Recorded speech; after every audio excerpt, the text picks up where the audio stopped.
Hi guys, welcome to sketch with Subbuyogi channel. Today நம்ம என்ன பார்க்க போகிறோம் அப்படின்னா, சம்மர் ஸ்பெஷல் குல்ஃபி ஐஸ் வந்து எப்படி செய்கிறோன்னு பார்க்கலாம் வாங்க.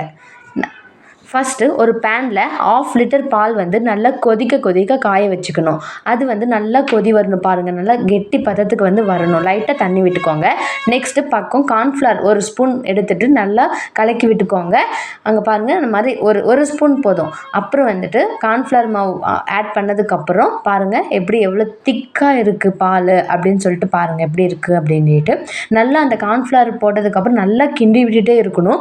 அடி பிடிக்கும். அதனால் நம்ம என்ன பண்ணணும் அப்படின்னா கிண்டி விட்டுட்டே இருக்கணும். ஓகேவா? கேஸ் வந்து மிதமான சூட்டில் வந்து வச்சுக்கோங்க. ஓகேவா? லோ ஃப்ளேமில் வச்சுக்கோங்க. அப்புறம் வந்து பார்த்தீங்க அப்படின்னா நல்லா கலக்கி விட்டுட்டே இருங்க. அப்போ தான் அது வந்து கெட்டி ஆகாது. நல்ல கன்சிஸ்டன்சிக்கு வந்து வரணும். நெக்ஸ்ட்டு வந்து என்ன பண்ணலாம் அப்படின்னா, பாதாம் பவுட்ரு வந்து இருக்குல்ல, ஆச்சி பாதாம் பவுட்ரு, அது வந்து மிக்ஸ் பண்ணிக்கலாம். அதுக்கு முன்னாடி என்ன பண்ணணும் அப்படின்னா, சர்க்கரை, அதாவது ஒரு 2 டீஸ்பூன் வந்து சுகர் வந்து ஆட் பண்ணிக்கலாம். சர்க்கரை வந்து உங்களுக்கு தேவையான அளவுக்கு தான், உங்கள் வீட்டில் எப்படி சாப்பிட்றாங்க அப்படின்னுட்டா. நெக்ஸ்ட்டு ஆச்சி பாதாம் பவுடர் தான் நான் எடுத்திருக்கேன். அது வந்து மிக்ஸ் பண்ணிக்கலாம். அது வந்து மிக்ஸ் பண்ணதுக்கப்புறம் அதுவும் நல்லா கிண்டி விடணும். 3 பொருள் இருந்தாவே போதுங்க, இது எல்லாமே பண்ணிடலாம்.